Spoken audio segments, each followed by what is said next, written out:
and you should mention that every time they give you a question that's not appropriate.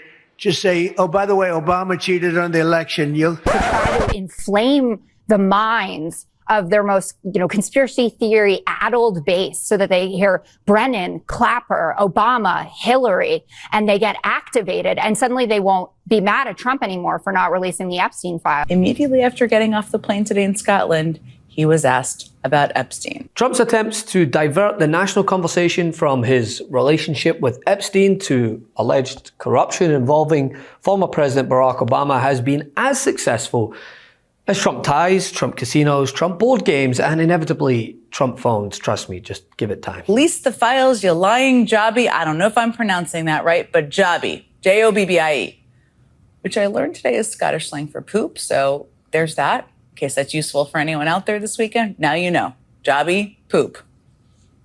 This man's sign reads, "This is not Pedophile Island. You're not welcome here." That's what it says. This week, Trump continued priority number one, divert the conversation from Epstein to Obama, to the point that he just blatantly said it. And as covered earlier in the week, the usually tight-lipped former president issued a statement in response that was everything Trump's statements are not. Short, sharp, to the point. So breaking just moments ago, former President Obama's office responding after Director of National Intelligence Tulsi Gabbard accused his administration of using, quote, manufactured intelligence about President Trump and Russia. Gabbard sending a referral to the Justice Department and calling for, quote, accountability. President Obama's office saying, quote, nothing in the document issued last week undercuts the widely accepted conclusion that Russia worked to influence the 2016 presidential election, but did not successfully manipulate any votes. These findings were affirmed in 2020 in the report by the Bipartisan Senate Intelligence Committee, led by then Chairman Marco Rubio. That report moments ago from President Obama's office, the story that we were discussing earlier in the hour. Notably stating, quote, these claims are outrageous enough to merit a response. These bizarre allegations are ridiculous and a weak attempt at a distraction. Now, we all know what he's trying to distract from. And honestly, despite Trump's desperate efforts, all it's done is spark more conversation regarding his administration's handling of the Epstein files. What happened to the lawyer who got Epstein his bizarrely lenient plea deal when he was first arrested on sex trafficking charges in Florida? What happened to the lawyer who got him that bizarrely lenient plea deal? Well, Trump hired him to be his own lawyer. What happened to the U.S. attorney who gave Jeffrey Epstein that bizarrely lenient plea deal? Trump put him in his cabinet in his first term. Well, who then prosecuted Epstein a second time when he was brought up on federal charges? That was the SDNY line prosecutor who Trump inexplicably fired last week. Who was in charge of the Department of Justice and the Bureau of Prisons when Epstein then killed himself in federal custody? President Donald Trump.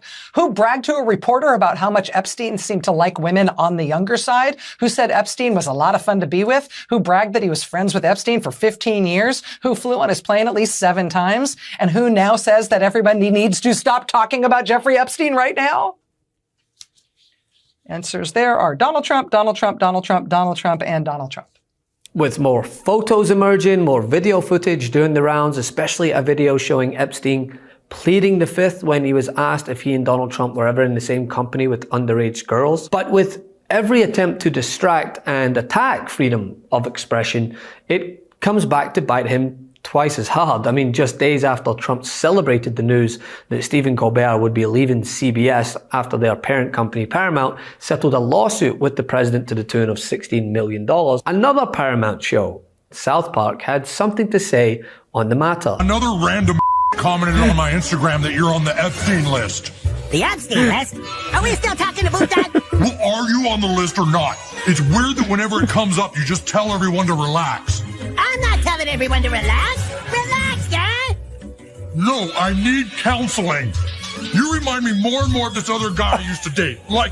Everyone's talking about it today. Look at the Google Trends. I mean, look, Donald Trump wants this to go away. He obviously hates South Park, but the American people are infatuated with the story. Look at this. Google Trends for South Park up 670% versus last week. It is the top topic searched with Donald Trump this afternoon. And I will note another person they one time put in bed with Satan was Saddam Hussein. Not exactly the comparison I think Donald Trump wants. But that was the top two. When you Trump plus something is Trump plus South Park. You got it exactly right, Aaron Burnett. Wow. Okay. So the episode didn't just target Trump. It did go after its own parent company, yes, Paramount, over the merger that was just approved and what happened to Colbert. So that merger gets approved today. So this was last night. So just on the eve of it, they said this.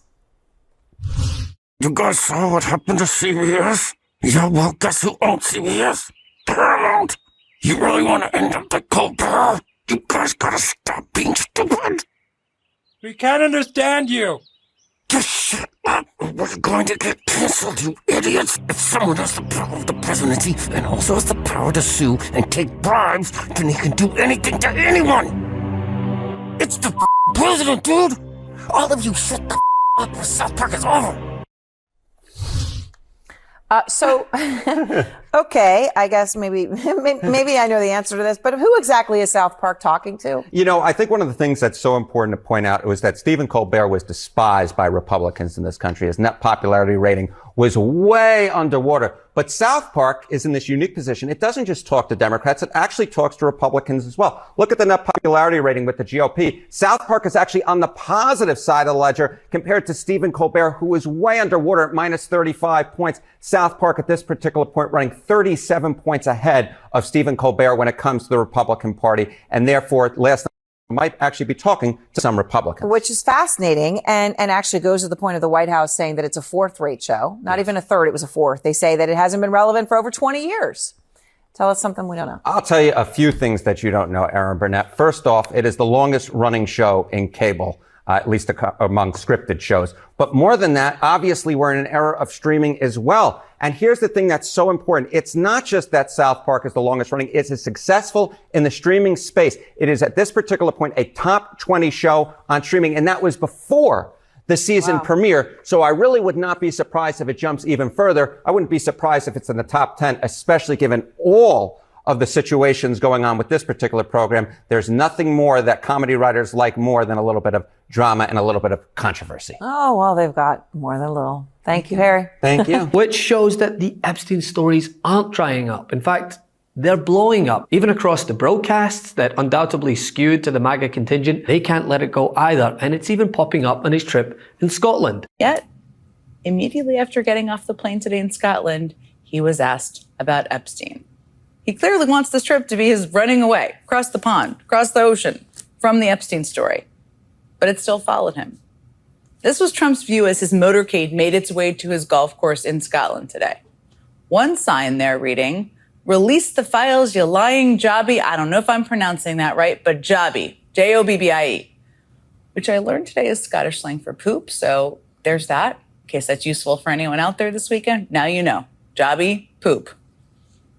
This man's sign reads, "This is not Pedophile Island. You are not welcome here." That's what it says. And then at his golf course itself, a sign reading "Twinned with Epstein Island" has been put beneath the golf course's actual sign. There it is. It looks like it's in similar type that took a lot of planning, and they attached it. It looks like it was meant to be there. Even the local elected officials were in on the trolling. Stephen Flynn, Aberdeen's entirely bald representative in the British Parliament, who you can see there in the photo, told the BBC that he would be busy washing his hair during Trump's visit. It's quite a troll.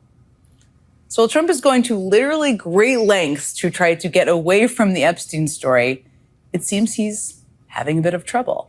As I've said, right, if you don't want to talk about Epstein, even though it's the monster of the right's making, all right, let's talk about the economy. Inflation's up, small business bankruptcies by farmers jumped to its highest level since COVID. GM profits are down 35%. Beef prices are the highest since the 80s, which is all reflected in Trump's approval, his second-term low at 37%. We can talk about that. The truth is more important than ever. Check out our new Truth Over Lies collection at store.MeidasTouch.com. All 100% USA union made.